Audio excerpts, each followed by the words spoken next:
রাসপুটিনের মৃত্যুতে গল্পটা কিন্তু ওখানে শেষ হয়ে যায়নি লেখক, বরং তা সৃষ্টি করে বেশ কয়েকটি পরপর ঘটনা প্রবাহ হয়, যাতে না চাইতেও আমাকে জড়িয়ে পড়তেই হয়েছিল। এবারে হঠাৎ একটা সুতীব্র গর্জনের সাথে লোকটির মুখ তারানাথের দিকে ঘুরে যেতেই, পিটার আমার ভাই, আমরা একসাথে যোগদান করি মহাযুদ্ধে, আজও মারা গেল কোনো ফ্যাকাশে মুখ আলেমানের হাতে নয়।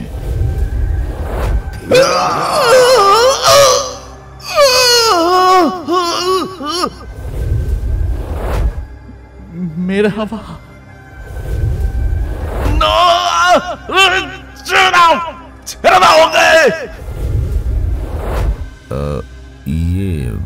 শত্রুদের একজনও যদি ট্রেঞ্চের ধারে চলে আসে এবং আমাদের কোনো জওয়ানকে কামড়ে দেয় বা নখ বসায়, অবিলম্বে সেই আহত ব্যক্তিকে মাথায় গুলি করে মারবেন।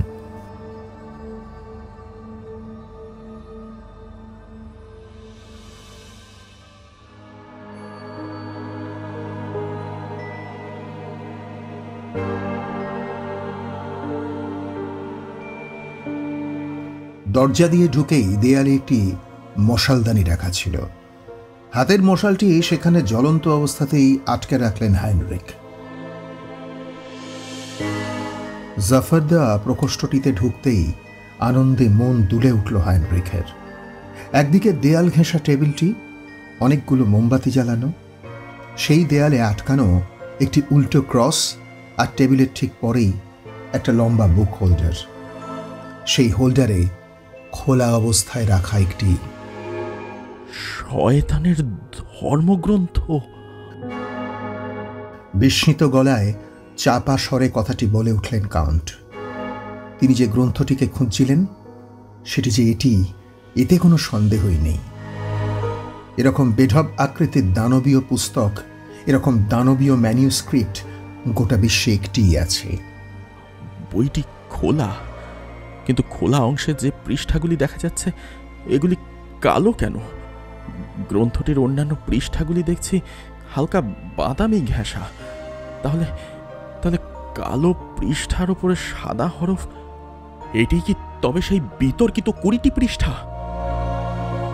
বিড়বিড় করে কথাটা বলেই সতর্ক চোখে চারিদিকে একবার তাকিয়ে নিয়ে পৃষ্ঠাগুলি দ্রুত হাতে একবার গুনে নিলেন হাইনরিখ। 1, 2, 3, 4, 20টাই বটে। এতক্ষণে এই ঠান্ডাতে ঘামতে শুরু করেছেন তিনি। বুকের কাছ থেকে একটি ছোট আকারের ছুরি বার করলেন হাইনরিখ।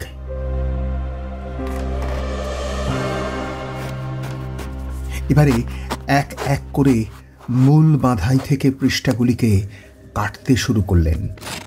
একটু সময় লাগলো, কিন্তু অবশেষে সক্ষম হলেন পৃষ্ঠাগুলিকে মূল পুস্তকের বাঁধাই থেকে বিচ্ছিন্ন করে আনতে।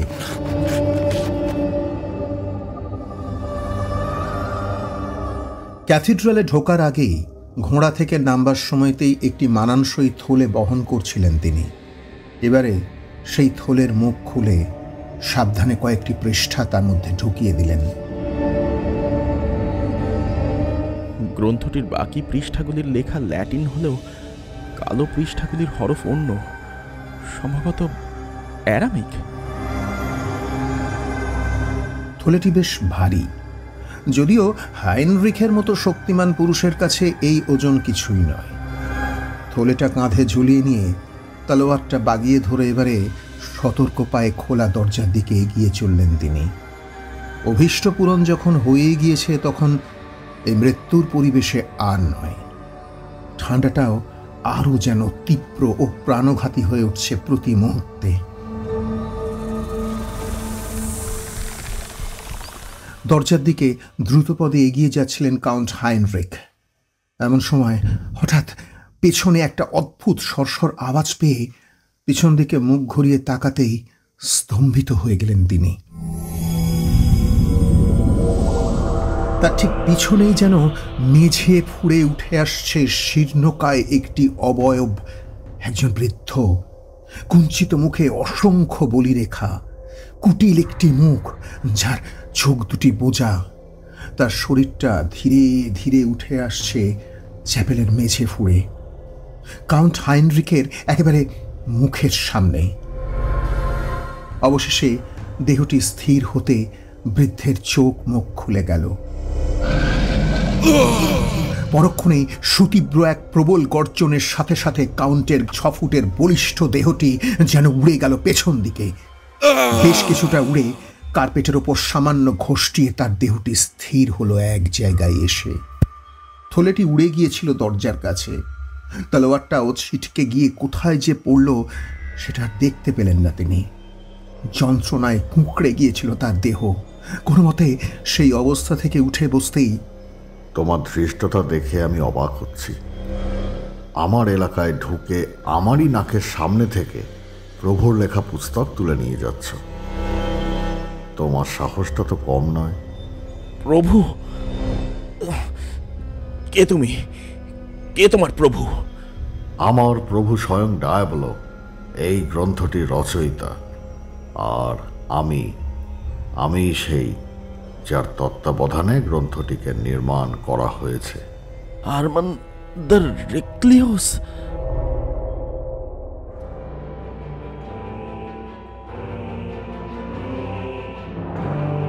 হারম্যান এগিয়ে আসার সাথে সাথে কোনো এক অদৃশ্য সুতোর টানে হঠাৎ হাইনরিখের দেহটা সোজা উঠে গেল মাটি থেকে কিছুটা উপরে। সেখানেই ভেসে রইল সেটি। একেবারে অবিশ্বাস্য দ্রুত বেগে এসে হারম্যান চেপে ধরলেন তার গলা। ওই ঝুলন্ত অবস্থাতেই কোনো মতে মুখ নিচে নামিয়ে বৃদ্ধ হারম্যানের দেহটা আগা পাঁচতলা একবার দেখে নিলেন তিনি। তারপর কোনো মতে বললেন, আপনি এখনো এখনো বেঁচে? আমার বেঁচে থাকাটা বড় বিষয় নয়, গুরুত্বপূর্ণ ব্যাপারটা হলো আমার প্রভুর সম্পত্তি চুরি করবার সাহস তোমাদের কি করে হলো সেবক? তুমি ঈশ্বরের সেবক হয়ে চুরি করলে কি করে? নিজের কোমরের পিছন দিক থেকে একটি ছুরি সন্তর্পণে বার করে এনেছিলেন হাইনরিখ। এবারে সেটি আমূল বিঁধিয়ে দিলেন বৃদ্ধের হৃৎপিণ্ডের স্থানটিতে। কিন্তু ভয়ঙ্কর একটি গর্জন ছেড়ে হাইনরিখের দেহটিকে এক পাশে ছুঁড়ে দিলেন বৃদ্ধ হারম্যান। তার দেহটা প্রবল বেগে উড়ে গিয়ে ধাক্কা খেয়ে পড়ল একদিকে দেয়ালের গায়ে।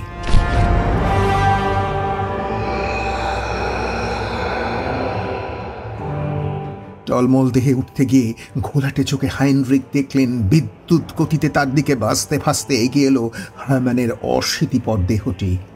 নিজের বুক থেকে ছুরিটি খুলে নিয়ে পলকের মধ্যে সেটি বিধিয়ে দিলেন তার ডান কাঁধে।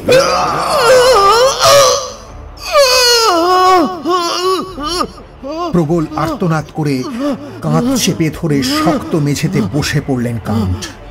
আঘাতের তীব্রতায় ডান কাঁধের হাড় সম্ভবত ভেঙে গিয়েছে তার। অনেক লাফালাফি করেছ সেবক, এবারে বলো তোমার অপরাধের জন্য তোমাকে কি শাস্তি দেওয়া যায়? তুমি অনেক বেশি আজে বাজে বকে ফেলছো পাষণ্ড পাদ্রী। আমাকে শুধু বলো, এত সহজে গ্রন্থটি চুরি করতে দিলে কেন? কি মতলব ছিল তোমার কাপ্তান?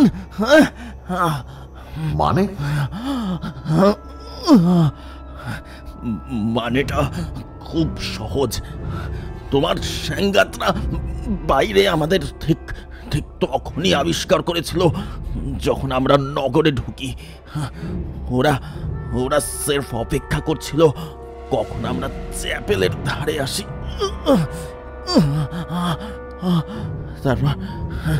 তারপর পিছন থেকে আক্রমণ করে ওরা আমাদের বাধ্য করে চ্যাপেলে ঢুকতে। নিচে তুমি বা তোমার কোনো সেবক চাইলেই আমাদের সকলকে মেরে দিতে পারতে, কিন্তু আমাদের হাতে গোনা কয়েকজনকে জিয়ে রাখা হলো কেন? হ্যাঁ, তারপর তারপর আমরা দোতলায় আসতে আলো দিয়ে আমাদের বরণ করে এখানে নিয়ে আসা, একেবারে একেবারে গ্রন্থটির সামনে। হ্যাঁ, কেন কেন? আমি জানতে চাই এমন ভাবে গ্রন্থটি আমাদের হাতে তুলে দেওয়ার এত উদগ্র বাসনা কেন? হ্যাঁ,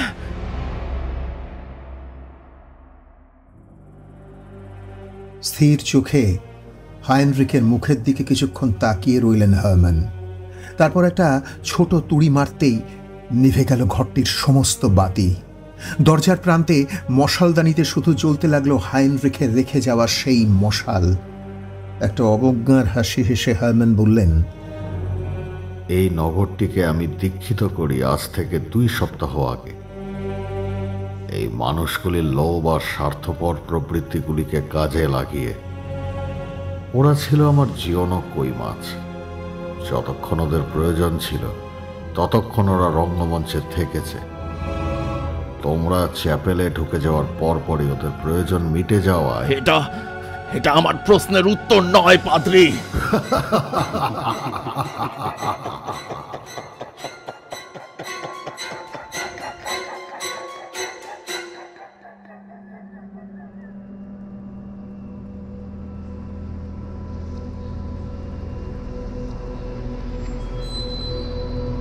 লম্বা টানা হলঘরটিতে দেয়ালের গায়ে বিভিন্ন জায়গায় খোপ করে পবিত্র মানুষদের মূর্তি খোদাই করা।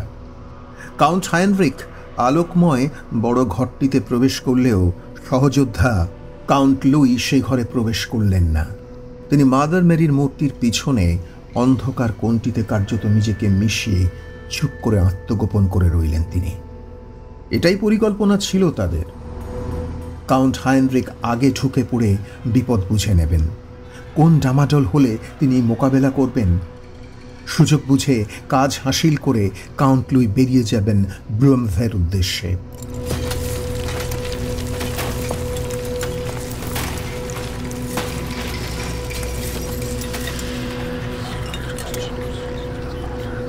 মাদার মেরির মূর্তির ঠিক পেছনে ঠায় দাঁড়িয়েছিলেন কাউন্ট লুই। ঠিক তখনই পাশের ঘরটি থেকে অশুভ কিছু একটা আওয়াজ পেলেন তিনি। একটানা হয়েই চলেছে শব্দটা, যেন কোনো ভারী বস্তু বারংবার আছড়ে পড়ছে মেঝেতে। তার সাথে অস্পষ্ট কিছু কথা বলার শব্দ, বহু দূর থেকে ভেসে আসছে সেগুলি। সন্তর্পণে মূর্তির পিছন দিক থেকে বাইরে বেরিয়ে এসে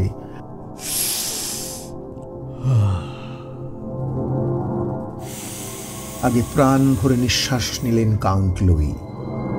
হাতের তলোয়ার বাগিয়ে ধরে এগিয়ে গিয়ে ভিতরের দরজাটি দিয়ে মুখ বাড়াতেই থতমত খেয়ে গেলেন লুই। কোথায় কোথায় কাউন্ট? কোথায় কি? অত বড় ঘরটিতে শুধু একটা মশাল ছাড়া কোথাও তো এক ফোঁটার আলো নেই। এ কিরকম ভোজবাজি! দোতলায় উঠে এসে ওই আলোর প্রভা তো আমাদের দুজনার চোখেই পড়েছিল। তাহলে সেই আলো গেল কোথায়? হ্যাঁ, দরজা দিয়ে মুন্ডু বাড়িয়ে মশালের ম্রিয়মান আলোতে কাউন্ট লুই দেখতে পেলেন বড় আয়তনের ঘরটির একটি দেয়ালের কোণ ঘেঁষে দুটি ছায়া মূর্তি। যতদূর বোঝা যাচ্ছে একজন দেয়ালে ঠেস দিয়ে বসে, অপরজন তার সামনে দাঁড়িয়ে। কাউন্ট হাইনরিখ ওখানে নাকি? এখন কি করি? কাউন্ট হাইনরিখকে সাহায্য করব নাকি ওই গ্রন্থটি খুঁজব? এই অন্ধকারে ওই গ্রন্থটিকে খুঁজে পাবোই বা কিভাবে? হঠাৎ মেঝের ওপর নজর গেল তার। দরজার পাশে জ্বলতে থাকা মশালের আলোর বৃত্তটি যেখানে শেষ হচ্ছে সেখানে। মেঝের ওপর পড়ে কি ওটা? থলি না?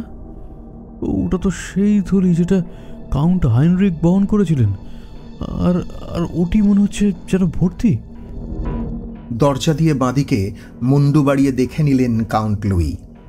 মনে হলো ছায়ামূর্তি দুটো তখনও অনড় তাদের নিজেদের জায়গায়। এবার শ্বাস চেপে গুটি গুটি পায়ে কয়েক পা এগিয়ে এসে খুব আস্তে থলেটা তুলে নিলেন তিনি। তারপর তেমনি ধীরে সুস্থে পা ফেলে দরজা দিয়ে বাইরে বেরিয়ে এলেন। কোনো শব্দ না করে। এইবারে ধীরে ধীরে দোতলা থেকে সতর্ক ভঙ্গিতে নিচে নেমে এলেন লুই। কাজটি মোটেই সহজ ছিল না। প্রতি মুহূর্তে অলৌকিক শক্তির আক্রমণের শঙ্কা ছিল, কিন্তু পরমেশ্বরের অসীম কৃপায় সকল বাধা কাটিয়ে নিচে নিজের লোকজনদের কাছে ফিরে আসতে সমর্থ হলেন তিনি। ক্রুশবিদ্ধ ইয়েসুহার বিরাট মূর্তির পায়ের নিচে আসতেই তাকে দেখে মাথা নুইয়ে কার্ল তাকে সম্বোধন করাতে প্রথমে একটা বড় শ্বাস নিলেন কাউন্ট লুই। পুরো পত্রিকার যত নিঃশ্বাস চেপে ধরে রেখে পিছিয়ে আসতে হয়েছে তাকে। তার আশঙ্কা ছিল নিঃশ্বাসের শব্দটাও না অদৃশ্য মহাশক্তিধর ঘাতক শুনে ফেলে। এবারে হাঁপাতে হাঁপাতে কাউন্ট লুই বললেন, এক মুহূর্ত দাঁড়াও। ইয়েসুহার মূর্তির আশেপাশে সবকটি পবিত্র মোমবাতি জ্বালানো হয়েছিল ততক্ষণে। এবারে সেই আলোয় থলের ভিতরে থাকা পৃষ্ঠাগুলিকে দ্রুত একবার চোখ বুলিয়ে নিয়ে কাউন্ট লুই কার্লের উদ্দেশ্যে বললেন, শোনো কার্ল, মন দিয়ে শোনো।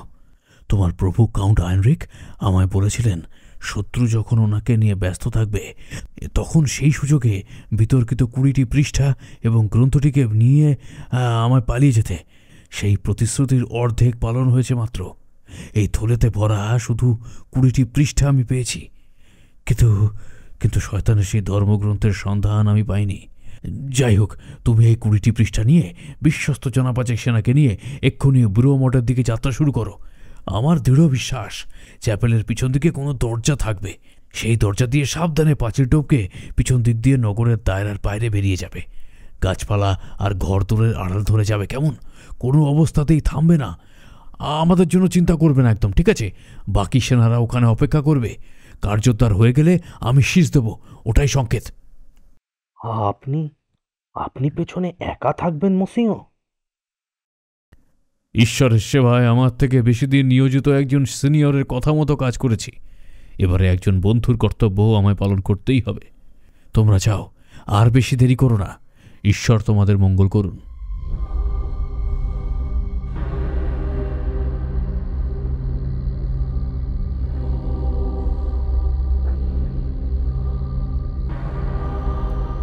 ঈশ্বরের নাম বুকে নিয়ে ঘোরো, অথচ ঈশ্বরের সেবা কর্মার নামে নিরীহ মানুষদের হত্যা করতে তোমাদের হাত কাঁপে না? এত দ্বিচারিতা কেন ভণ্ড সেবক? বসা অবস্থায় আহত কাঁধটিকে চেপে ধরে ঘোলাটে চোখ মেলে হারম্যানের দিকে তাকিয়ে মৃদু হাসলেন হাইনরিখ। তাকে চুপ থাকতে দেখে একটি বাঁকা হাসি হাসলেন হারম্যান। তারপর বললেন, খাতায় কলমে 1291 সালে হতচ্ছাড়া ধর্মযুদ্ধ শেষ হয়ে যায়, কিন্তু তুমি আর আমরা ভালো করেই জানি ওই যুদ্ধ ঝোপে ঝাড়ে চোরাগোপ্তা এখনো যে বহাল তবিয়তে চলছে। এই যেমন গত বছর টার্ক ভূমিতে একজন কাউন্টের নেতৃত্বে আস্ত গ্রাম তার বাসিন্দা সমেত জ্বালিয়ে দেওয়া হয়। কিছু মনে পড়লো হের হাইনরিখ? কতজনকে মেরেছিলে তুমি ঈশ্বরের সেবা করতে গিয়ে? 100, 200? শয়তান বা তার দোসরদের হাতে যতজন মারা পড়েছে প্রতিনিয়ত, আশা করি সংখ্যাটা তার চেয়েও কমই হবে। পবিত্র ডায়বলের নামে আমাকে দাঁতানো বন্ধ করো, রক্ত খেকো কুকুর!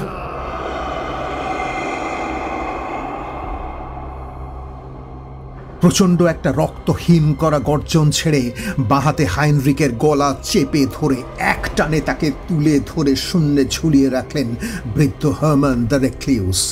পা দুটি দুলতে লাগলো মেঝে থেকে উপরে। হাইনরিক স্পষ্ট দেখলেন বৃদ্ধের মাথা ফুঁড়ে বেরিয়ে এলো দুটি ভয়ঙ্কর শিং। চোখ দুটি অন্ধকারে জ্বলতে লাগলো আগুনের ভাটার মতো।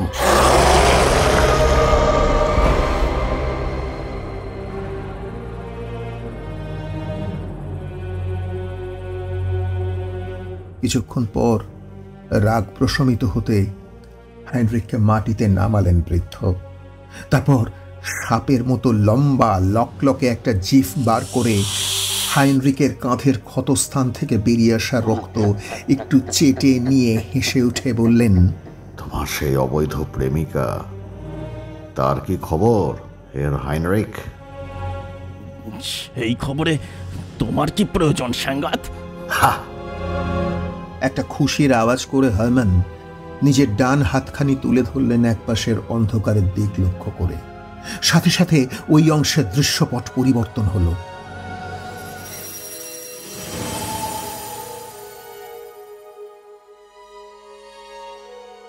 একটা চৌখুপি গড়নের ঘরের ভেতরকার দৃশ্য।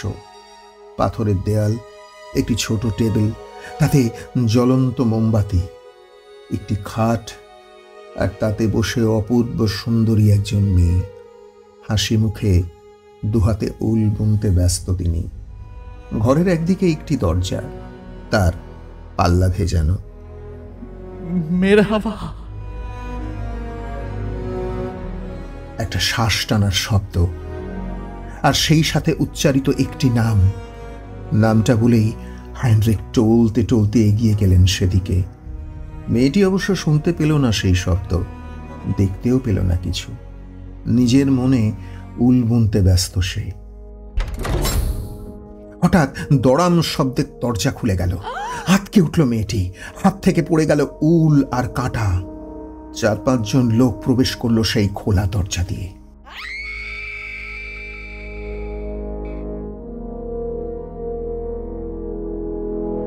মেয়েটি আর্ত চিৎকার করে উঠল। বিন্দুমাত্র পাত্তা না দিয়ে সজোরে দুর্বৃত্তরা চেপে ধরল মেয়েটিকে। ছিন্ন ভিন্ন হয়ে গেল পরনের কাপড়।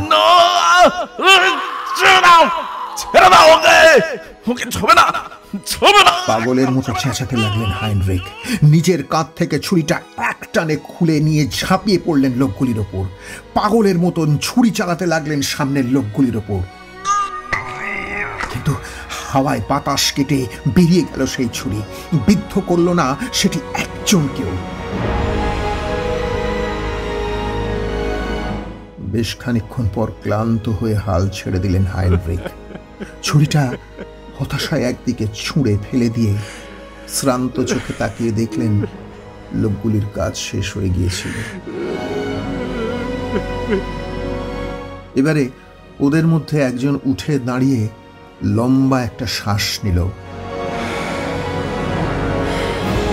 তারপর বাকিদের দিকে তাকিয়ে বাঁকা হাসি হেসে ভরাট গলায় বলল, দারুণ খানা, একেবারে উমদা গোস।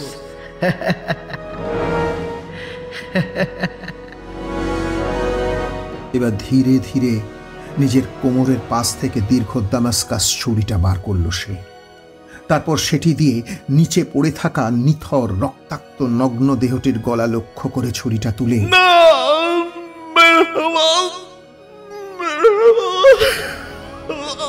একটা তীব্র চিৎকার ছেড়ে লোকটার উদ্দেশ্যে লাফ মারলেন হাইনরিখ। কিন্তু আরো একবার তার উদ্দেশ্য বিফল হলো। আততায়ী দেহ ফুঁড়ে বেরিয়ে গেল তার শরীর। পরক্ষণেই হাইনরিখের দেহটি উড়ে এসে পড়ল পাথরের শক্ত মেঝের ওপর। আবার সেই অন্ধকার ঘরে ফিরে এসেছেন তিনি। ভোজবাজির মতন তার সামনে থেকে মিলিয়ে গিয়েছে সেই দৃশ্যপট।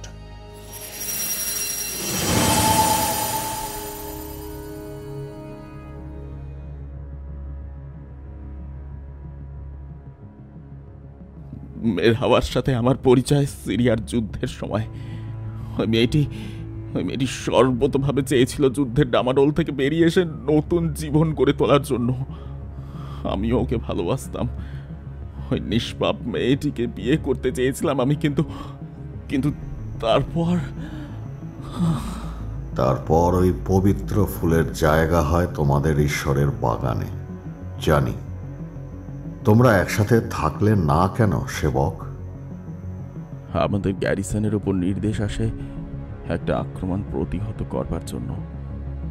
1 সপ্তাহের জন্য আমি খেরমেহাগোভায় ছিলাম না।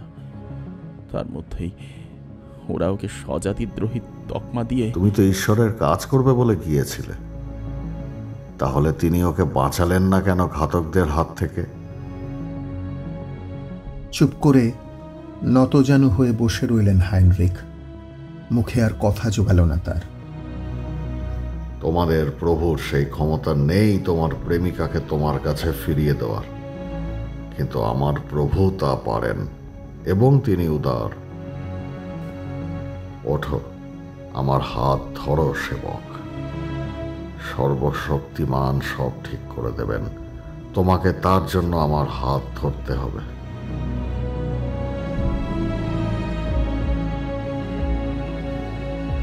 একটা হাত বাড়িয়ে দিলেন হারম্যান। নতজানু হয়ে বসেছিলেন হাইনরিখ মাথা নিচু করে। এবারে ধীরে ধীরে নিজের আহত ডান হাতখানি বাড়িয়ে দিলেন সামনের দিকে। মহা উৎসাহী হয়ে হারম্যান ঝুঁকে পড়লেন সামনের দিকে, মুখে একটা বিজয়ের চওড়া হাসি হেসে। কিন্তু হঠাৎ মুখ তুলে সামনের দিকে তাকিয়েই পবিত্র এক পশলা জল হাইনরিখ ছুঁড়ে দিলেন হারম্যানের মুখ লক্ষ্য করে। চার্চের পবিত্র জলের পুরোটা ভিজিয়ে দিল ঝুঁকে পড়া হারম্যানের মুখ। সেই পবিত্র জলের সাংঘাতিক কামড় থেকে নিজেকে বাঁচাতে পারলেন না।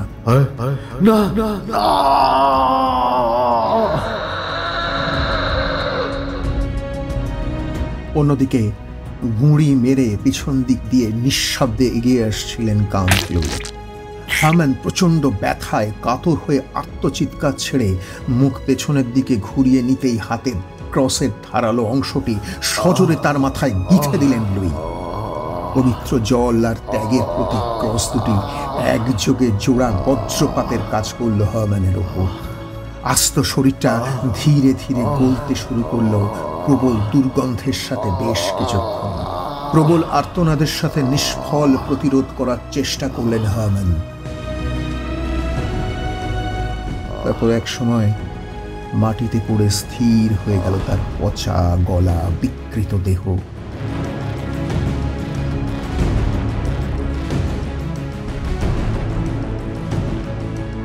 হারম্যানের নিশ্চল গলে আসা মৃতদেহ বলে দিচ্ছিল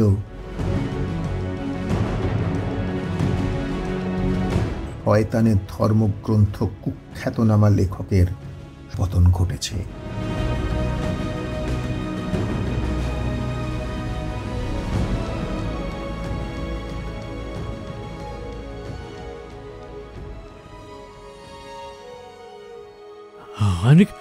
হাইনরিখ, আপনি ঠিক আছেন তো?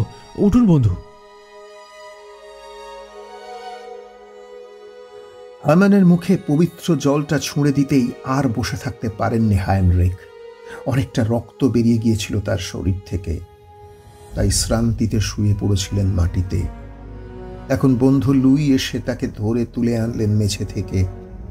তাকে ধরে ধরে দরজার দিকে নিয়ে যাওয়ার সময় বাঁ হাত দিয়ে শক্ত করে চেপে ধরে হাইনরিখ বললেন, বইটা ওটা এখানেই আছে, ওই ঘরে কাউন্ট লুই। তাহলে আপনি এখানটায় বসুন, দেওয়ালে হেলান দিয়ে, আমি নিয়ে আসি ওটা। ওটার ওজন 12 স্টোনের বেশি। ওটা আপনি একা পারবেন না বই নিয়ে যেতে। নিচে আমাদের লোকজন কিছু আছে কাউন্ট হাইনরিখ, দাঁড়ান ওদেরকে সংকেত দিয়ে নিয়ে আসি বড়।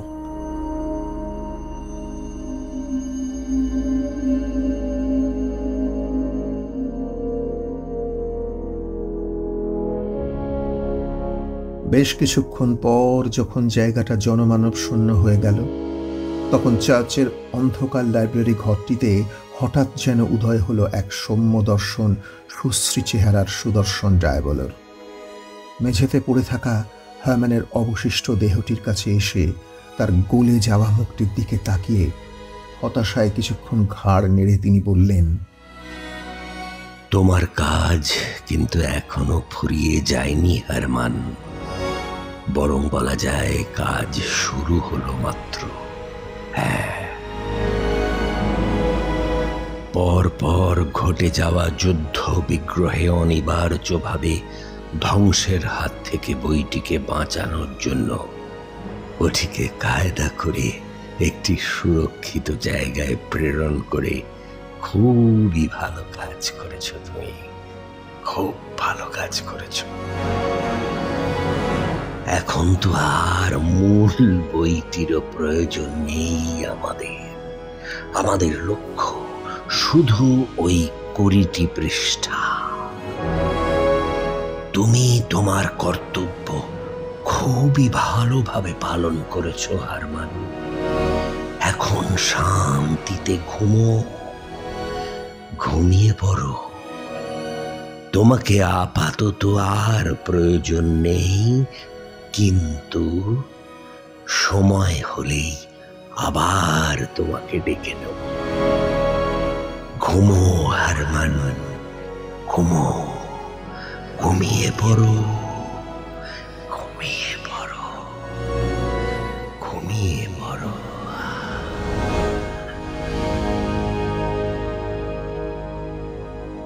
রাতের অন্ধকারে মিলিয়ে গেলেন অন্ধকারের রাজা।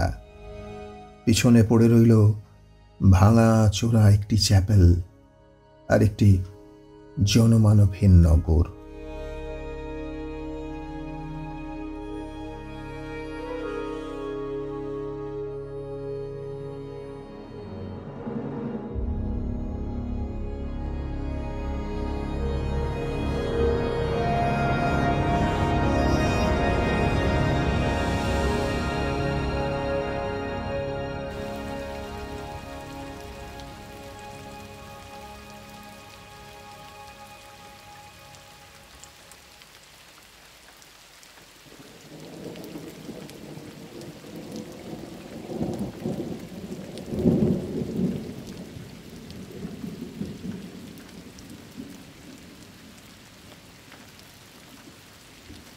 রাসপুটিনের মৃত্যুতে গল্পটা কিন্তু ওখানে শেষ হয়ে যায়নি লেখক, বরং তা সৃষ্টি করে বেশ কয়েকটি পরপর ঘটনা প্রবাহ হয়, যাতে না চাইতেও আমাকে জড়িয়ে পড়তেই হয়েছিল। মহারানীমার সবকটি ঘোড়া, তার দুর্ধর্ষ নাইটবর্গ, তার সবকটি সৈন্য এই কার্যত ব্যর্থ হয়ে গিয়েছিল তথাকথিত অলৌকিকতাবাদের হাতে পড়ে। বিশ্বকে অতি প্রাকৃতের হাত থেকে বাঁচানোর পর্যায়ে এসে উপস্থিত হলেই ওনারা আমাকেই স্মরণ করতেন। উত্তর কলকাতার রস স্ট্রিট সংলগ্ন একটি সরু গলির ভেতরে ছোট দোতলা বাড়িটির একতলার একটি ঘরে নিচের তক্তপোষে বসে কথাগুলি বললেন প্রৌঢ় তারানাথ। বাইরে তখন রিমঝিম বৃষ্টির অঝোর ধারা। একে রবিবার, তাই আবার সদ্য শেষ হওয়া রাশিয়া ফিনল্যান্ডের যুদ্ধে প্রত্যাশা মতন বৃহত্তর শক্তির বিজয় ঘটবার পর এটি এখন ঘরে বাইরে সর্বত্র বাঙালির চর্চার বিষয়। তারানাথের সাথে লেখকের শেষ কয়েকটি মাসে বেশ গভীর একটি সম্পর্ক তৈরি হয়েছে। মাঝে মাঝেই তিনি আসেন তারানাথের বাড়িতে। আজও এসেছিলেন বন্ধুবর রাধাকে সঙ্গে নিয়ে। অবধারিতভাবে কথা ওঠে বিগত মহাযুদ্ধ ও তাতে রাসপুটিনকে থামানো নিয়ে তারানাথের প্রয়াস, আর এই নিয়েই হঠাৎ মন্তব্যটি করে বসেন তারানাথ। রাধা কি একটা বিষয় ভাবছিলেন অনেকক্ষণ ধরে। এবারে তারানাথের কথাটি কানে যেতেই যেন স্বপ্ন রাজ্য থেকে জেগে উঠলেন তিনি। নূতন কোনো উপাখ্যানের গন্ধ পেয়ে জিজ্ঞেস করলেন, রাসপুটিনের মৃত্যুতে গল্পটা ওখানেই শেষ হয়নি? বলেন কি, সে কি আবার পালিয়ে এসেছিল ওই যে কি বলে ভালো সপ্তম স্তরের দেবতাদের হাত থেকে? সপ্তম স্তরের দেবতারা সীমাহীন শক্তির সেই পুঞ্জ, যাতে কোনো বহিরাগত শক্তি একবার মিশে গেলে ওদের অনুমতি ছাড়া বেরিয়ে আসা প্রায় অসম্ভব। রাসপুটিন আর অ্যাওনের শক্তিপুঞ্জ মিশে গিয়েছিল সেই অসীমে।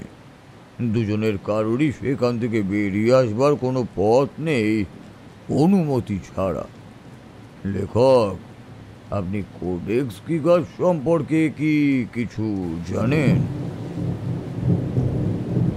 আনুমানিক 1300 খ্রিস্টাব্দে লেখা একটি বই, যা দ্য ডেভিলস বাইবেল বা শয়তানের ধর্মগ্রন্থ নামে পরিচিত। এই বইটিতে তৎকালীন বোহেমিয়া রাজ্যের সমাজ, ধর্মীয় ও অর্থনৈতিক জীবন, চিকিৎসা ও ব্যবহারিক জ্ঞান নিয়ে তৎকালীন চিন্তাভাবনা, ওল্ড টেস্টামেন্ট ও বাইবেলের বিভিন্ন দিকগুলি নিয়ে বিস্তৃত ব্যাখ্যা রয়েছে। আর ওই বইটির শেষ পৃষ্ঠায় শয়তানের একটি পাতাজোড়া ছবি রয়েছে, যা বইটিকে অন্য একটি মাত্রা এনে দেয়। হয়তো শয়তানের এই ছবির জন্যই বইটিকে ওরকম অদ্ভুত নামে ডাকা হয়। আপনি একদমই ঠিক বলেছেন লেখক। বইটির কিন্তু অনেকগুলি অদ্ভুত বৈশিষ্ট্য রয়েছে, যা তাকে সব দিক থেকে অন্যান্য পাণ্ডুলিপির থেকে পৃথক করে। 36 ইঞ্চি লম্বা আর 20 ইঞ্চি চওড়া বইটির ওজন 75 কেজি। কোনো সন্দেহই নেই কেন এই বইটিকে কিছু ভাষ্যে দানব ম্যানুস্ক্রিপ্ট আখ্যা দেওয়া হয়। এই বইটির জন্ম বোহেমিয়ান প্রদেশে। দীর্ঘ 3টি শতক বোহেমিয়া রাজ্যের বিভিন্ন খ্রিস্টীয় মঠগুলি ঘুরে হাত বদল হয়ে এটি প্রথমে চলে যায় মহারাজ রুডলভ মশাইয়ের ব্যক্তিগত সংগ্রহশালায় প্রাগে। কিন্তু 30 বছরের যুদ্ধের শেষে এটি সুইডিশরা নিয়ে আসে সুইডেনের স্টকহোমে। বর্তমানে ওটি ওখানেই রয়েছে। বইটির বিশেষত্ব কোথায় তারাদা? ভালো প্রশ্ন রাধা। বইটির রচনা নিয়ে যে ধোঁয়াশা তৈরি হয়েছে তাতে জনশ্রুতি অনুযায়ী বইটি নাকি মাত্র এক রাতেই সম্পূর্ণ আকারে লেখা হয়েছিল। বিশেষজ্ঞরা এই নিয়ে সন্দেহ প্রকাশও করে। তাদের মতে এত বড় আকারের বই এক রাতে কোনো মতেই লেখা সম্ভব নয়। এই কারণেই বইটিকে তারা পরীক্ষা করা শুরু করেন, কিন্তু পরীক্ষা শেষে হতবাক হয়ে যান। বইটির রচনাকাল গুটেনবার্গের প্রিন্ট আবিষ্কার হওয়ার 300 বছর আগে। কাজেই আস্ত বইটি যে হাতে লেখা এ নিয়ে কোনো সন্দেহই নেই। বইটির প্রথম পাতায় হাতের লেখা সম্পূর্ণ মিলে যাচ্ছে শেষ পাতার হাতের লেখার সাথে। কোনো সন্দেহ নেই একই লেখক লিখেছেন বইটিকে, কিন্তু কত দিনে? দিনে মাত্র 4-5 ঘন্টা ঘুমিয়ে কোনো লেখক যদি এই বইটি টানা লিখতে থাকেন, তাহলেও এরকম আয়তনের ম্যানুস্ক্রিপ্ট শেষ করতে 20 বছর অন্তত লাগা উচিত। আদ্যপান্ত ম্যানুস্ক্রিপ্টটা লাল, নীল, হলুদ, সবুজ, সোনালি রঙের কালিতে লেখা, আর হাতের লেখার গুণগত মান যে কোনো প্রেসকেই লজ্জা দেবে যদি ধরেই নি ওই বইটি 20 বছর ধরে লেখা হয়েছে। এত সুন্দর লেখার গুণগত মান লেখক প্রথম থেকে শেষ অবধি ধরে রাখলেনই বা কি করে? তার কোনো ধৈর্যচ্যুতি হলো না? বাপ রে তারাদা, আপনি তো দেখছি এই বইটির ব্যাপারে অনেক কিছু জানেন। জানতে হয়েছিল রাধা, কারণ রাসপুটিনের মৃত্যুর পরপরই একটি নতুন সমস্যা চলে আসে, যার সাথে এই বইটির প্রত্যক্ষ সম্পর্ক রয়েছে। আর সত্যি কথা বলতে কি, আমার প্রতিপক্ষ এখানে কোনো মানুষ ছিল না। তবে রহস্যময় ওই বইটিতে থাকা উচিত ছিল 320টি পাতা, কিন্তু রয়েছে 300টি। 20টি পাতা কেউ ছিঁড়ে নিয়েছে ওই বইটি থেকে, কিন্তু কেন, কবে, কোথায়? ইতিহাস এই বিষয়ে আশ্চর্যভাবেই নীরব। জানো, এরকম কোনো ঘটনা বাস্তবে আদৌ কোথাও ঘটেইনি। ওই পাতাগুলিতে কি ছিল সেই বিষয়েও কোথাও জানা যায় না কিছুই।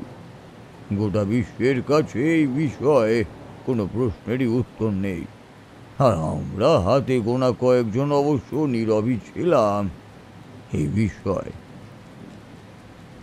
সময় পিছিয়ে গেল 20 বছর আগে মহাযুদ্ধের কোনো একটা অজ্ঞাতনামা অংশে, যেখানে মানুষদের নিজেদের লড়াইয়ের বৃত্তের বাইরেও ঘটে চলেছে অতিলৌকিক এক জগতের লড়াই।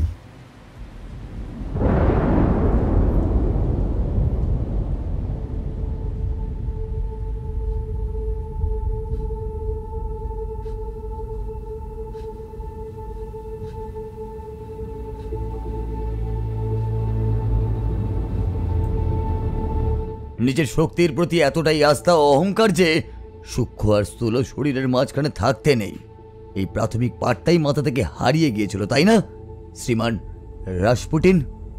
একেবারে বিসমিল্লাহ গলদ, ঠিক কিনা?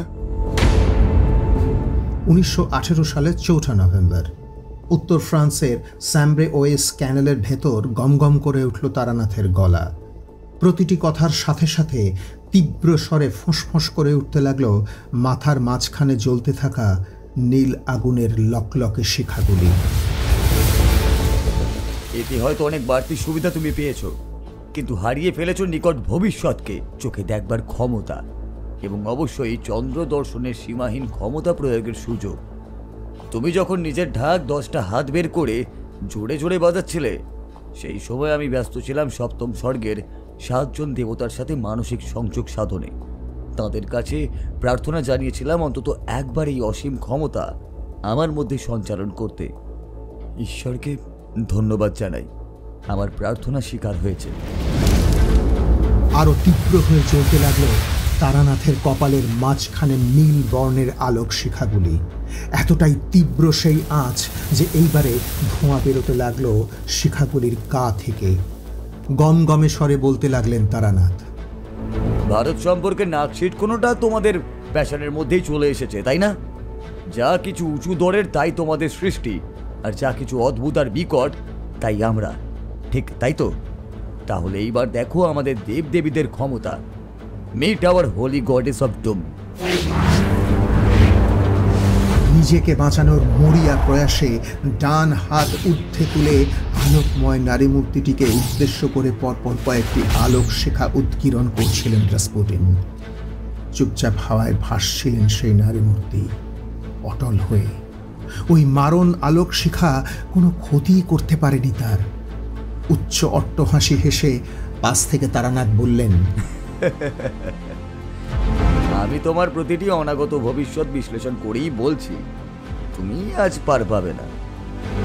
এবারে নিচু গলায় উইলফ্রেডের দিকে তাকিয়ে তিনি বললেন, sorry my friend, god speed. পরপর কয়েকটি ঘটনা ঘটে গেল। এরপর হাওয়ায় ভাসমান সেই নারী মূর্তিটি এবারে হঠাৎ তার ডান হাতটি তুলতেই কোনো এক অমোঘ টানে রাসপুটিনের আত্মা বেরিয়ে আসতে লাগলো তার শরীর ছেড়ে। উড়ে যেতে চাইল সেটি ঊর্ধ্বাকাশে নারী মূর্তিটির দিকে, আর তার দেহ গোঁত খাওয়া ঘুড়ির মতো বেখাপ্পাভাবে দুলে সেটি যেন সামঞ্জস্যহীনভাবে পড়ে গেল মাটিতে নিথর হয়ে, নিশ্চল স্থিরভাবে। ঠিক এই সময়টাতেই বিপত্তি হলো। নিজেকে বাঁচানোর মরিয়া প্রয়াসে রাসপুটিনের আত্মা প্রাণপণে জড়িয়ে ধরল একদম পাশেই দাঁড়িয়ে থাকা উইলফ্রেডের আত্মাকে। এবারে দুটি আত্মাই জড়াজড়ি করে উঠে গেল ঊর্ধ্বাকাশে নারী মূর্তিটির দিকে। এরপর শক্তির দুটি পৃথক স্তর সমাহিত হয়ে গেল সেই নারীর খোলা মুখব্যাদনের ভেতর, মিলিয়ে গেল তাদের আত্মা নারীটির গর্ভে। কাজ শেষ করে এবারে অন্তর্হিত হয়ে গেল নারী মূর্তিটিও, মিলিয়ে গেল সেই অতিলৌকিক তাল। আবার মাথার ওপরে ফিরে এলো সেই চার্চের ছাদ। বাইরে বৃষ্টি মুখর পরিবেশের সাথে সাথে একটি দীর্ঘশ্বাস ছেড়ে নিচে তাকালেন তারানাথ। গোল চাতালের নিভু নিভু ধুনির আলোয় তিনি দেখলেন মেঝেতে পড়ে পাশাপাশি দুটি মৃতদেহ। প্রথমটি বিশ্বাসঘাতক ক্যাপ্টেন রজার সিডনির মুন্ডকাটা দেহ, দ্বিতীয়টি রাসপুটিনের। বুড়ো শেয়াল এতদিনে সত্যি মৃত্যুবরণ করল। তবে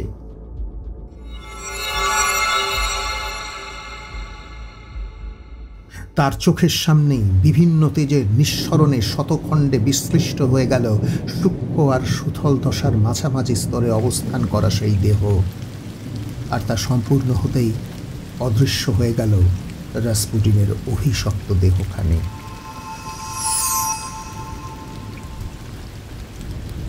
ভারাক্রান্ত মনে পুরনো ভগ্নপ্রায় চার্চের বাইরে বেরিয়ে এলেন তারানাথ।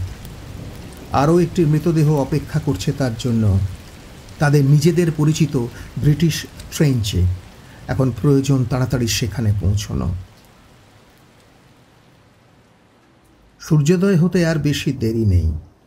তারানাথ তার সূক্ষ্ম দেহ নিয়ে নিজ পক্ষে ট্রেঞ্চের দিকে প্রথমে দ্রুত পা হাঁটা লাগিয়েছিলেন, কিন্তু ফেলে আসা দিনগুলি হঠাৎ যেন অন্য কোনো চিন্তার দিকে ঠেলে দিল তাকে।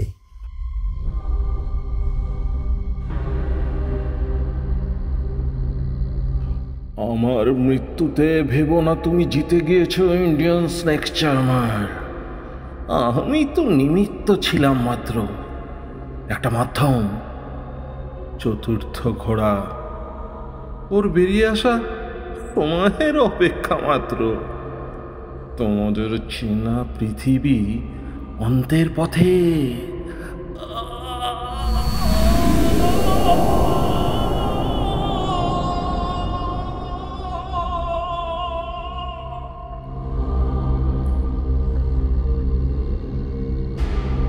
রাসপুটিনের আত্মা যখন উঠে যাচ্ছিল আকাশের দিকে, নিজেকে বাঁচানোর জন্য প্রবল প্রতিরোধ করছিল সেটি, সাময়িক কালের জন্য থমকে ধীর লয় হচ্ছিল তার ওপরে ওঠা। ঠিক এই সময়টাতেই চেঁচিয়ে তারানাথের উদ্দেশ্যে কথাগুলি বলেছিলেন তিনি। রাশিয়ান ইংরেজি অত্যন্ত জড়ানো ধাঁচের হওয়ায় প্রথমে অতটা মনোযোগ দেননি তারানাথ কথাগুলির প্রতি। সব কিছু মিটে যেতে ফিরতি পথে কথাগুলি মনে পড়তে এবার হঠাৎ থমকে দাঁড়িয়ে পড়লেন তিনি।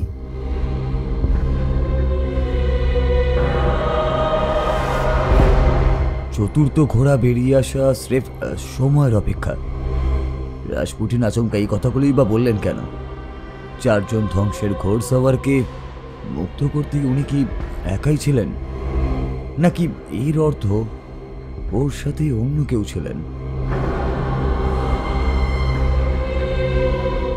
এক মনে কথাগুলি চিন্তা করতে করতে এগিয়ে আসছিল তারানাথের উজ্জ্বল প্রভা ছড়ানো সূক্ষ্ম দেহটি নিজের অর্থে।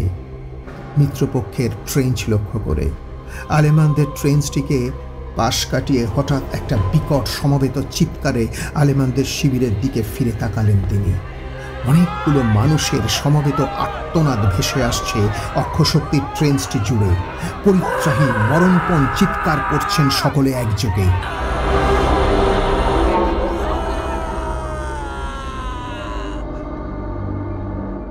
এ আবার কি কি চলছে এখানে?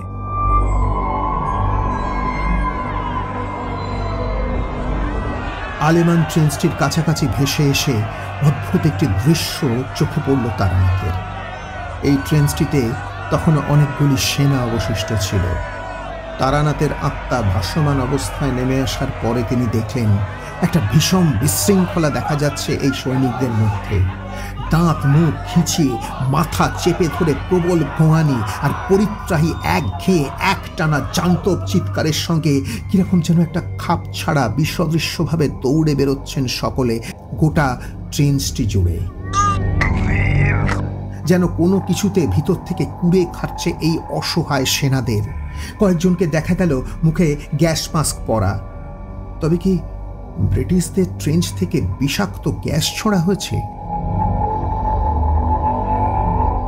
ট্রেঞ্চের ভেতরে উচ্চতর অফিসারদের কুঠুরিতে যাবার সেই ভারী লোহার দরজাটিও ততক্ষণে খুলে ফেলা হয়েছিল। ওই দরজার সামনে গ্যাস মাস্ক পরা কয়েকটি বিক্ষিপ্ত দেহ পড়েছিল। বাইরের বিশৃঙ্খলা আর ভিড় এড়িয়ে তারানাথ ঢুকে পড়েছিলেন ভিতরে। এখানে মৃতদেহগুলির অবস্থা দেখে একটু থমকে দাঁড়ালেন তিনি। তালগোল পাখানো দেহগুলি, শরীরের মাংস বেরিয়ে এসছে বিভিন্ন জায়গা থেকে। কয়েকটি মৃতদেহের হাড় পর্যন্ত বেরিয়ে এসেছে শরীরের বিভিন্ন জায়গা থেকে। আবার কি ব্যাপার? কোনো বিষম জানোয়ারে খুবলেছে এদের? ট্রেঞ্চের ভিতরে এতগুলো মানুষের ভিড় এড়িয়ে ওই জানোয়ার বা তাদের দলটি ভিতরেই বা ঢুকলো কেমন করে? মৃতদেহগুলির সামনে এই কথাগুলি ভাবছিলেন তারানাথ। এমন সময় অস্পষ্ট ক্ষীণ স্বরে পরপর কয়েকটি বন্দুকের গুলির আওয়াজ ভেসে এলো ভিতরের অন্ধকার কাঠের প্যাসেজের ভেতর থেকে। উবু হয়ে বসে একটি মৃতদেহকে পরীক্ষা করতে গিয়েছিলেন তিনি। এখন গুলির শব্দ ভেসে আসতেই কিছু একটা ভাবতে ভাবতে উঠে দাঁড়ালেন তিনি। আসবার সময় দরজা বাইরে থেকে বন্ধ ছিল। রাসপুটিন ছাড়া তো কেউই ভিতরে ছিলেন না। রাসপুটিন যাতে বেরিয়ে না আসতে পারেন সেই জন্য বাইরে থেকে দরজা বন্ধ করে দেওয়া হয়েছিল। এখন তাহলে ট্রেঞ্চের এই অংশে ভিতর থেকে গুলি চালালোই বা কে?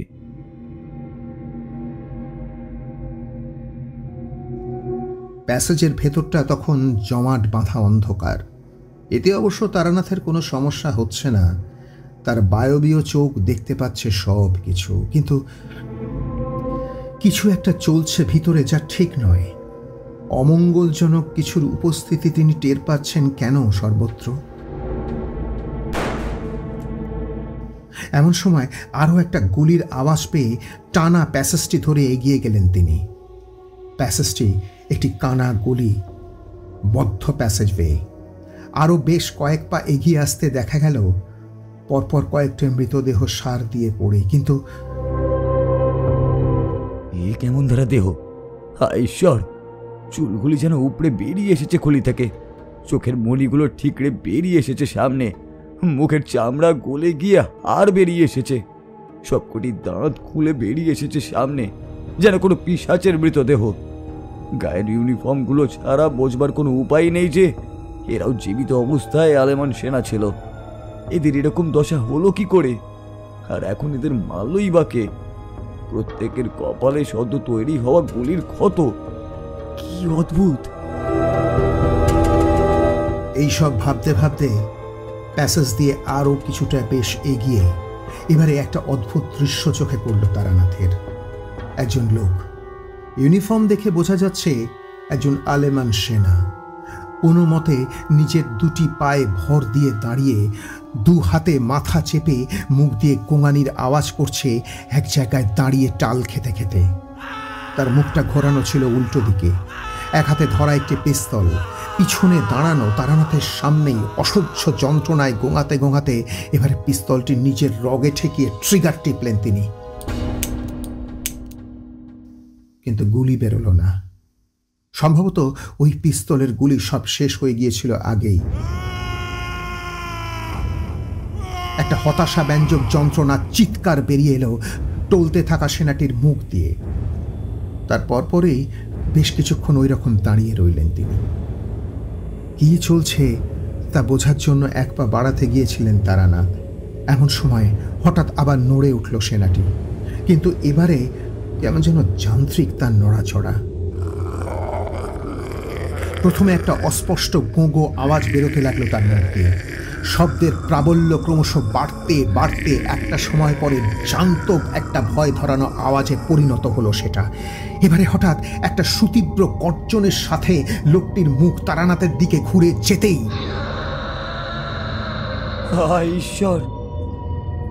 চাপা একটা হতাশার অনুভূতির সাথে সাথে তারানাথ দেখলেন মানুষটির মুখ পরিণত হয়েছে দানবে।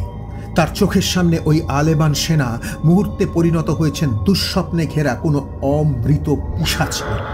যন্ত্রণার হাত থেকে রেহাই পেতে নিশ্চয়ই নিজের মুখের চামড়া নিজের হাতে টেনে টেনে ছিঁড়ছিলেন মানুষটি।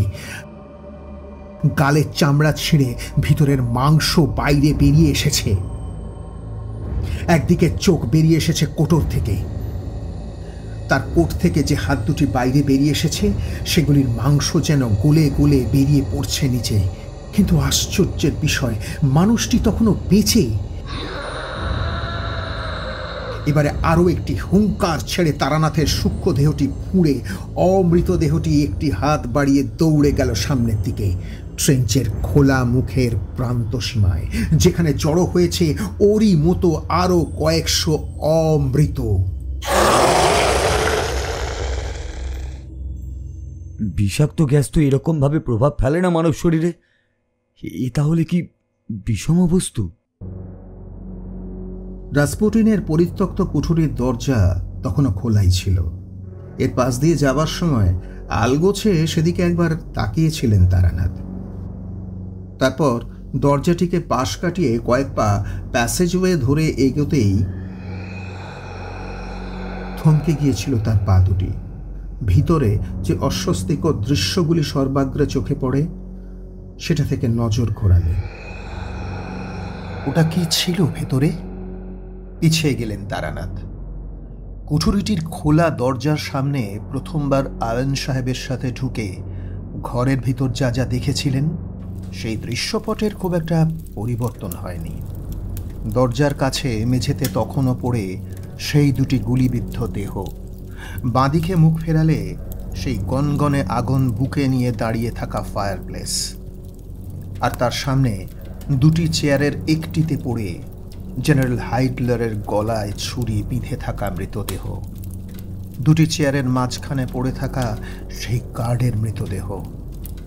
এই অবধি দৃশ্যপটের কোনো পরিবর্তন নেই।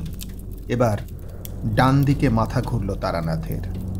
একটা ছোট খাট, তার পাশে একটা সেফ। সেফের মুখটা আংশিক খোলা, আর তা থেকে উঁকি মারছে লাল রঙের একটি নোট বইয়ের মুখ।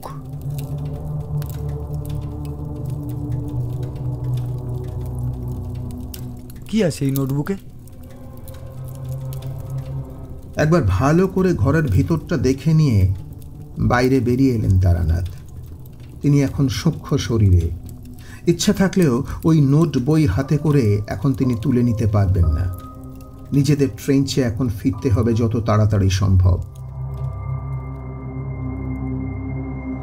ট্রেঞ্চের খোলা অংশে এসে তারানাথের সূক্ষ্ম শরীর দেখল ওই আলেমান ট্রেঞ্চে যত জীবিত জার্মান সৈনিক ছিল তাদের বেশিরভাগ তখন পরিণত হয়েছে ভয়ঙ্কর সেই অমৃত পিশাচে। ওই পিশাচগুলি তখন ভিড় জমিয়েছে ট্রেঞ্চের মুখে। শুধু তাই নয়, কিছু কিছু পিশাচ আবার উঠতেও চেষ্টা করছে ট্রেঞ্চের গা বেয়ে ওপরের খোলা অংশে। স্থির চোখে সেই দৃশ্য কয়েক মুহূর্তের জন্য তাকিয়ে দেখলেন তারানাথ। তার চোখের সামনে কিছু পিশাচ উঠে এলো ঢাল পেয়ে। দ্রুত নিজের ট্রেঞ্চের দিকে হাঁটা লাগালেন তারানাথ। নিজের অর্থের প্রতিটি সেনাকে সতর্ক করে দিতে হবে।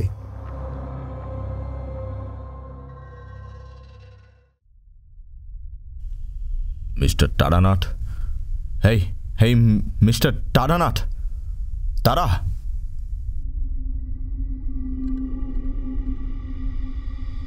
জ্ঞান ফিরে কানের কাছে অশুদ্ধ ভাষ্যে ক্রমাগত বলতে থাকা নিজের নামটি শুনে ধীরে ধীরে চোখ মেললেন তারানাথ।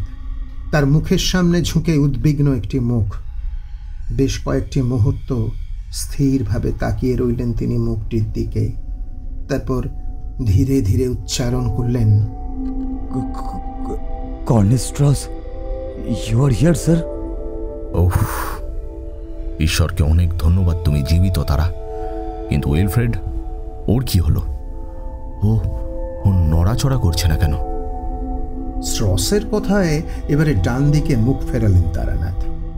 তারা দুজনে যখন একত্রে সূক্ষ্ম দেহে প্রবেশ করেছিলেন তখন দুজনেই ছিলেন একই খাটে। তারানাথ স্পর্শ করেছিলেন আয়নের কপালের অগ্রভাগ।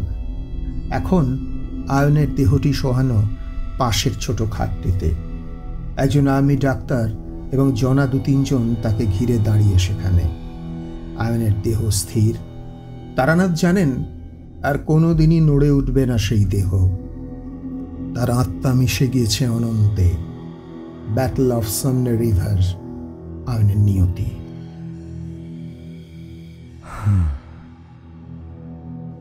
একটা দীর্ঘশ্বাস ফেলে মুখ নিচু করলেন তারানাথ।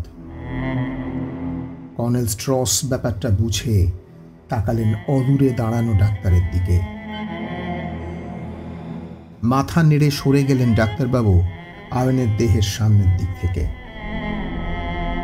এবারে তার সহযোগীরা একটা পরিষ্কার সাদা চাদর পেতে দিলেন আয়নের গোটা শরীর জুড়ে।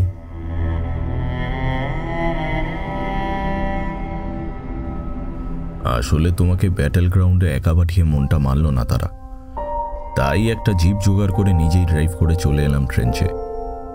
এই কিছুক্ষণ আগেই পৌঁছেছি।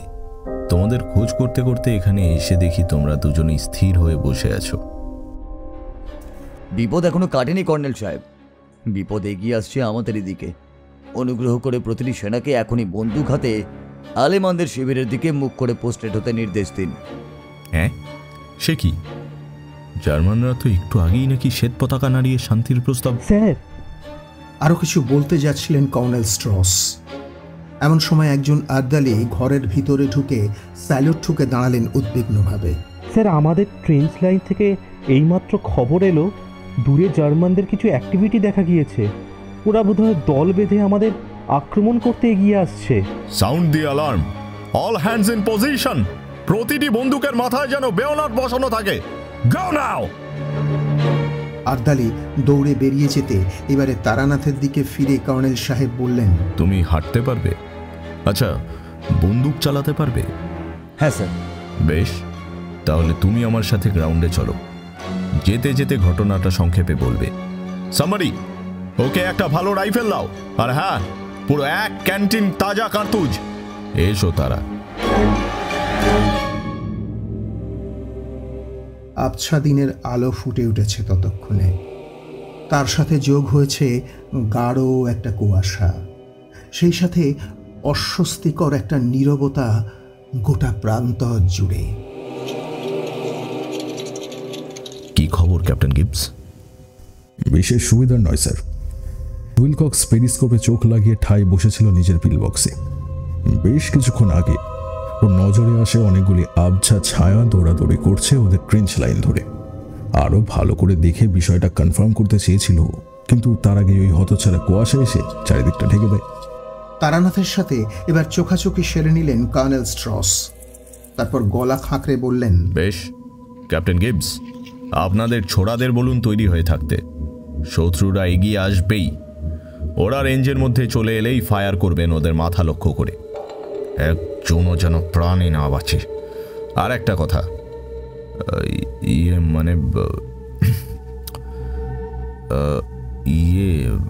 শত্রুদের একজনও যদি ট্রেঞ্চের ধারে চলে আসে এবং আমাদের কোনো জওয়ানকে কামড়ে দেয় বা নখ বসায়,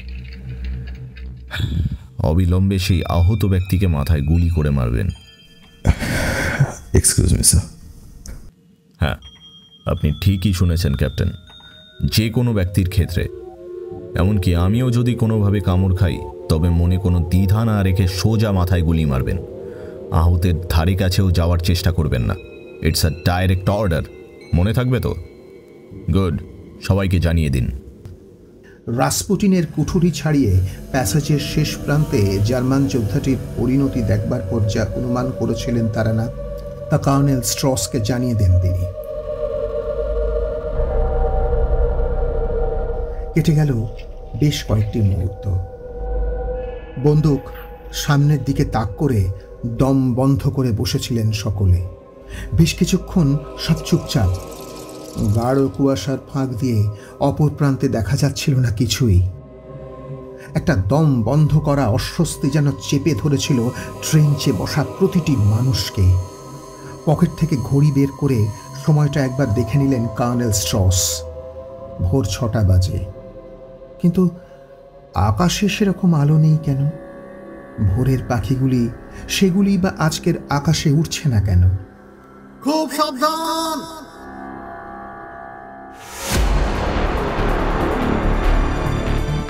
সাবধান বাণী ফ্রন্ট লাইন থেকে ধেয়ে আসতেই সকলে ফিরে তাকালেন সামনে।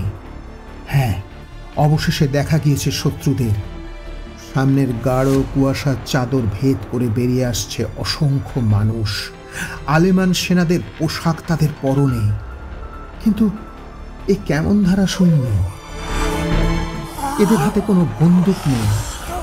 চলা ফেরা যন্ত্রপথ ধীর মন্থর, যেন এক পাল মৃতদেহ পা ফেলে এগিয়ে আসছে সামনের থেকে, মুখ দিয়ে চাপা ঘোঙানির আওয়াজ করতে করতে। পরপর কয়েকটি প্লেয়ার ছোড়া হলো আকাশে। সেই উজ্জ্বল আলোয় ওই দেহগুলির চেহারা দেখে ভয়ে প্রাণ উড়ে গেল সকলে। সবকটি চেহারা বিকৃত, কারোর হাত নেই, কারোর শরীরের একদিক যেন খুলে পড়ে যাচ্ছে মাটিতে, কারোর একটা পা হাঁটতে গিয়ে খুলে পড়ে গেল, অথচ তার কোনো ভ্রুক্ষেপ নেই। মাটিতে পড়েও হ্যাঁচড়াতে হ্যাঁচড়াতে এগিয়ে আসছে সামনে। এরা কারা? ট্রেঞ্চের ভেতরে বসা প্রতিটি সৈনিক মুখ চাওয়াচাই করলেন একে অপরের সাথে।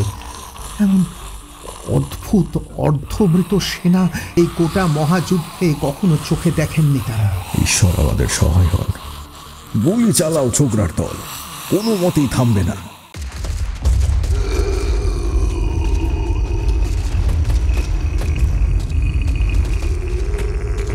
ক্যাপ্টেন গিবসের নির্দেশে সমবেত গুলি চালাতে লাগলো ব্রিটিশ সেনাদের দলটি। একযোগে গর্জন করে উঠল তাদের হাতে সবকটি রাইফেল, ব্রাউনিং মেশিন গানগুলি। গুলির আঘাতে মাটিতে পড়ে গেল বেশ কয়েকটি অর্ধমৃত পিশাচের দল। গুলি চালাও, চালাতে থাকো, থেমো না। প্রবল চেঁচিয়ে উঠলেন ক্যাপ্টেন গিবস। পাগলের মতো গুলি চালাতে লাগলো ব্রিটিশ সেনারা। কিন্তু একটা ভুল থেকে গিয়েছিল তাদের হিসাবে। পিশাচগুলি প্রথমে এগিয়ে আসছিল উদ্দেশ্যহীনভাবে। সামনে উপস্থিত ব্রিটিশ সেনা দলটি ট্রেঞ্চের আড়ালে থাকায় প্রথমটায় খেয়ালই করেনি তারা, কিন্তু এখন এখানে মানুষ রয়েছে বুঝতে পেরে একযোগে সব কটি পিশাচ খেয়ে আসতে লাগলো প্রবল বেগে ট্রেঞ্চ লক্ষ্য করে। পিশাচদের দলের অনেকে মারা পড়েছিল সমবেত গুলিবর্ষণে, কিন্তু অবশিষ্ট দলটি চলে এসেছিল ট্রেঞ্চের একদম মুখে। এখন আতঙ্কিত গলায় ক্যাপ্টেন গিবস নির্দেশ দিতেই বন্দুকের বেয়োনেট উঁচিয়ে ধরলেন সকলে। শুরু হলো খণ্ডযুদ্ধ, হাতাহাতি।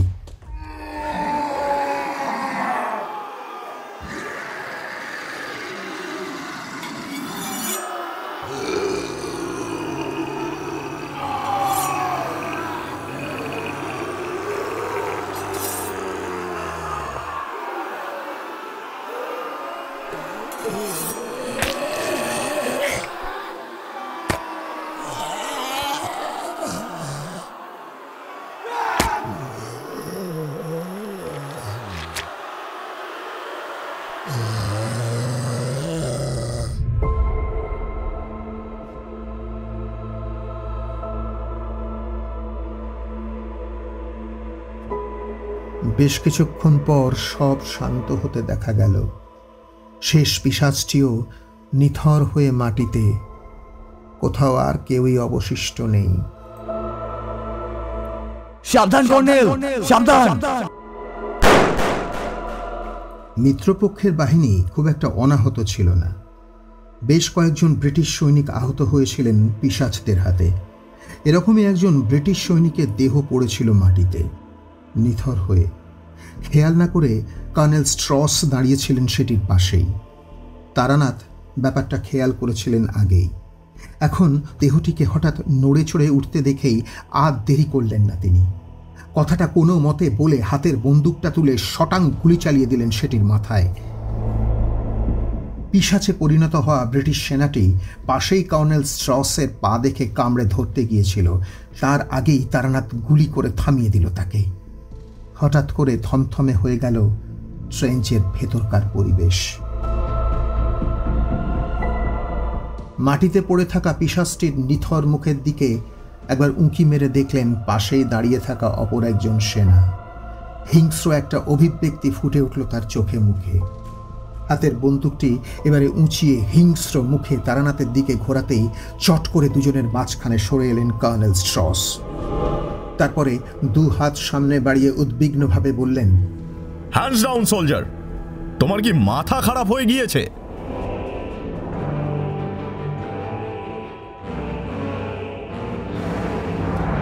চোখের সামনে কর্নেলকে দেখতে পেয়েও বন্দুক নামাননি ওই সেনা। আরো কঠিন, আরো হিংস্র হয়ে উঠেছিল তার চোখ মুখ।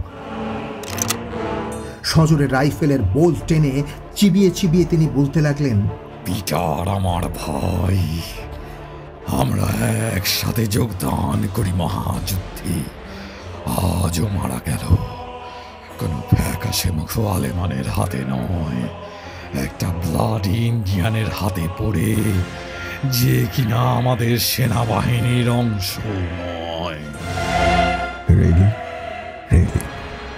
পিটারের মৃত্যুটা দুঃখজনক, কিন্তু তুমি নিজেই তাকিয়ে দেখো আমাদের সবার চোখের সামনে কি ভয়াবহ পিশাচে পরিণত হয়ে উঠেছিল। ওর মৃত্যু আগেই হয়েছিল, সেই তখন যখন পিশাচগুলো আমাদের উপর আক্রমণ করে। মিথ্যে কথা! ও তাহলে নড়ল কি করে? যার মৃত্যু হয়েছে সে নড়বে কি করে? আপনি ভুল বোঝাচ্ছেন আমায় ক্যাপ্টেন। ভুল আমি বোঝাচ্ছি না, ভুল তুমি নিজে বুঝছো ইডিয়েট। যদিও পিটারই হবে, তাহলে ও কর্নেলের পায়ে কামড় বসাতে যাবে কেন ওরকম দাঁত মুখ খিঁচিয়ে? ওর মুখ চোখ ওরকম গলবে কেন? রেলি, ঠিক এই কারণে তখন কর্নেল ওরকম অদ্ভুত নির্দেশ দিয়েছিলেন। ব্যাপারটা প্রথমে আমিও ধরতে পারিনি। যে ওই পিশাচের কামড় যে খাবে সে নিজেও পিশাচে পরিণত হবে। মিথ্যাবাদী স্কাউন্ড্রেল! কথাটি বলেই বন্দুকের নল ক্যাপ্টেন গিবসের দিকে ঘোরালেন রেইলি। বোল্ট টানাই ছিল, এবারে ট্রিগার টানতেই সবেগে গুলি বেরিয়ে এলো।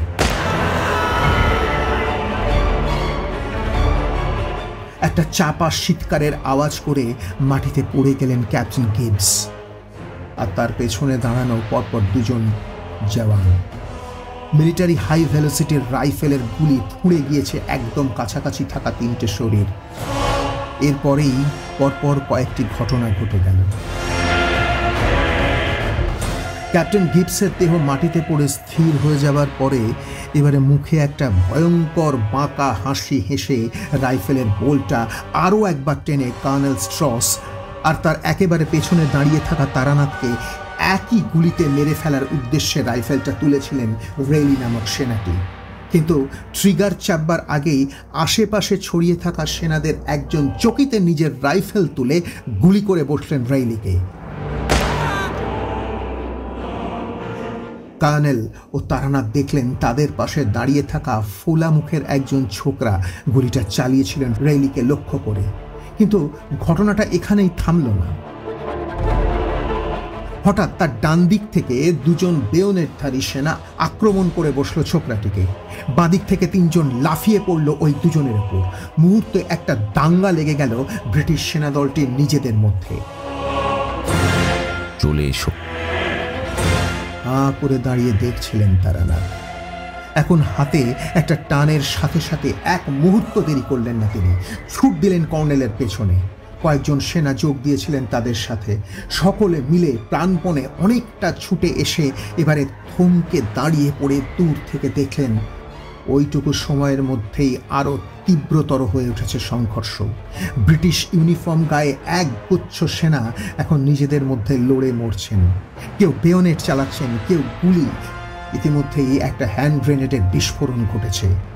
যদু বংশ ধ্বংস হবার সূচনা মাত্র। ক্রমশ তীব্রতর হয়ে উঠেছিল গণ্ডগোলের মাত্রা।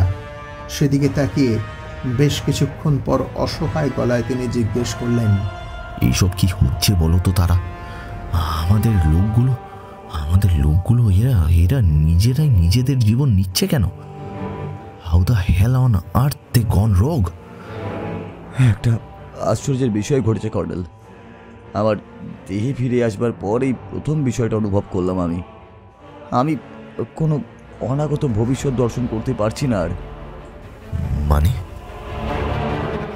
আমার মনের চোখ ওতে যেন পর্দা ফেলে দিয়েছে কেউ। অনাগত ভবিষ্যৎগুলি দেখা ও বিশ্লেষণ করা, এই দুটির কোনোটাই আর পারছি না কর্নেল। আপনারা যেমন আগত ভবিষ্যতের সামনে অসহায়, ঠিক আমিও তাই, ব্লাইন্ড অ্যাজ আ বাট। চুপ করে কিছুক্ষণ নিজের পক্ষের লোকেদের মরতে দেখলেন কর্নেল স্ট্রস। একটা অদ্ভুত ঘোরের মধ্যে চলে গিয়েছে গোটা ট্রেনটি। যেন কে শত্রু, কে মিত্র, কে ভালো, কে মন্দ, এসবের কোনো হুঁশই নেই। বেশ কিছুক্ষণ সেদিকে তাকিয়ে কর্নেল স্ট্রস বললেন, এই রাক্ষসের হতচ্ছাড়া ট্রেনটা জীবন্ত হয়ে আমাদের সকলকে গিলে খাওয়ার আগেই আমাদের এখান থেকে সরে পড়তে হবে। তারা, তুমি আলেমানগুলোর ট্রেঞ্চে কি দেখেছিলে বলছিলে না? আমরা ওই ট্রেঞ্চেই যাব, কিন্তু ঘুরে। Let's go.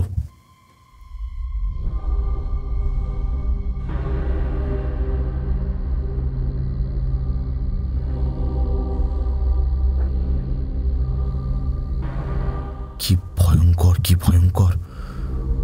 তারানাথের পাশে বসে মাথা নাড়তে নাড়তে কথাগুলি বিড়বিড় করে বলছিলেন কর্নেল স্ট্রস। নিজেদের বাঁচাতে নিজেদেরই ট্রেঞ্চ থেকে প্রায় 2 কিলোমিটার দূরে সরে এসে একটি পরিত্যক্ত ফার্ম হাউস খুঁজে পান তারা। ভাঙাচোরা সেই ফার্ম হাউসে বসে আপাতত অন্ধকারের জন্য প্রতীক্ষা করছেন সকলে। একটু আগেই ট্রেঞ্চের দিক থেকে ভেসে আসে পরপর কয়েকটি ভয়ঙ্কর বিস্ফোরণের শব্দ। বোঝা গেল লড়াই একেবারে চরমে। এই অবস্থায় অন্ধকারের জন্য প্রতীক্ষা করা ছাড়া আর আপাতত কোনো পথ খোলা নেই। সঙ্গে থাকা সেনাদের মধ্যে একজনকে কর্নেল স্ট্রস নির্দেশ দিলেন, শোনো, পূর্ববর্তী চেকপোস্টে গিয়ে যতটা সম্ভব গুছিয়ে সবকিছু বলে দ্রুত সাহায্য নিয়ে আসো। সব সেরে এসে তারানাথের পাশে বসে তিনি বললেন, এখানে কি হচ্ছে বলো তো তারা? তোমার কাছে রাসপুটিন অবধি শুনলাম, কিন্তু এসব কি হচ্ছে? জার্মানগুলো এরকম পিশাচ হয়ে গেল কি করে? আর সবচেয়ে বড় কথা, ওদের ট্রেঞ্চের রোগ আমাদের ট্রেঞ্চ অবধি ছড়ালো কি করে? চারিদিকে একবার তাকিয়ে নিয়ে কর্নেলের দিকে সরে এসে ফিস ফিস কণ্ঠে তারানাথ বললেন, রাসপুটিনের মুখ্য উদ্দেশ্য ছিল 4 হর্সম্যান অফ অ্যাপোক্যালিপসদের মুক্ত করা। 2টি আগেই মুক্ত হয়ে গিয়েছিল, তৃতীয়টি আমাদের উপস্থিতির সামনেই মুক্ত হয়। ওকে থামানোর পর নিশ্চিন্ত ছিলাম যে অন্তত শেষ ঘোড়সওয়ারিটি আটকানো গিয়েছে, কিন্তু আমার ধারণা রাসপুটিন একা ছিল না এত বড় একটা কর্মকাণ্ডে। ও কাঠপুতুলের কাজ করছিল গোটা সময়টা ধরে, কিন্তু সুতলি নাচানো লোক ছিল পর্দার নেপথ্যে। আমার অনুমান যদি ভ্রান্ত না হয়, কর্নেল স্ট্রস সেই লোক ভয়ঙ্কর শক্তিশালী কেউ। তুমি এত নিশ্চিতভাবে কথাটা বলছো কিভাবে? নিজেই ভেবে দেখুন কর্নেল সাহেব, অপশক্তির আশীর্বাদে এই ঘোড়সাওয়াররা এতটাই শক্তিশালী এবং তাদের বেঁধে রাখবার সুরক্ষাবিধি এতটাই মজবুত যে কোনো মরণশীল দেহ নিয়ে সম্ভব নয়। ভয়ঙ্কর ওই ঘোড়সাওয়ারদের মুক্ত করবার মাসুলও নিশ্চয়ই ভয়ানকই হবে, হতেই হবে। তবে রাসপুটিন 3বার 3টি ঘোড়সাওয়ারকে মুক্ত করবার পরেও ওরকম অক্ষত দেহে রইলেনই বা কিভাবে? কে তাকে শিখিয়েছেন সূক্ষ্ম আর স্থূল শরীরের মাঝখানের দশায় প্রবেশ করবার বীজ মন্ত্র? কোনো প্রকার সর্বশক্তিমান ছাড়া কিছুতেই সম্ভব নয় নিজে নিজে বা কোনো প্রকার গুরু ধরে এই বিদ্যা অর্জন করা। এই শক্তি রাসপুটিনকে দেওয়া হয়েছে তাকে অপরাজয় বানাবার জন্যই, আর যিনি দিয়েছেন তিনি নিজেই প্রায় ঈশ্বর, অবশ্যই অন্ধকার জগতের। নেপথ্যে থাকা মানুষটির শক্তির বহর আমি তখনই আঁচ করতে পারি যখন আমার কাল দর্শনের ক্ষমতাটা আটকে দেওয়া হয়। কি সাংঘাতিক! রাসপুটিন ও আর ফিরে আসবে না তো তারা? আপনি নিশ্চিন্তে থাকুন কর্নেল সাহেব, যে দেবতাদের হাতে উনি পড়েছেন সেখান থেকে বেরিয়ে আসা কার্যত অসম্ভব। রাসপুটিন ইহ জগতে আপাতত সুদীর্ঘ সময়ের জন্য ফিরছেন না। তবে বর্তমানে আমার মাথা ব্যথার কারণ ওই অশুভ মানুষটি, যার কাছ থেকে রাসপুটিন শক্তিটা পেয়েছিল। একটা কথা জেনে রাখুন কর্নেল, মাটির ওপরে যে ক্ষমতা দখলের লড়াইটা চলছে তা গৌণ, মূল লড়াইটা কিন্তু অতিপ্রাকৃত, শুভ বনাম অশুভের লড়াই। আর সেটা ঘটছে আপনার আমার চোখের আড়ালে। কেউ নেপথ্যে দাঁড়িয়ে পুরো ষড়যন্ত্রের জাল বুনছে মানবতা ধ্বংসের জন্য, আর এই লড়াইটা আমাদের জিততেই হবে। আসুন একটু ঘুমিয়ে নেওয়া যাক, অন্ধকারও তো হয়ে গেল। আমাদের বিপক্ষের ট্রেঞ্চে ঢুকে অনেকটাই কাজ করতে হবে।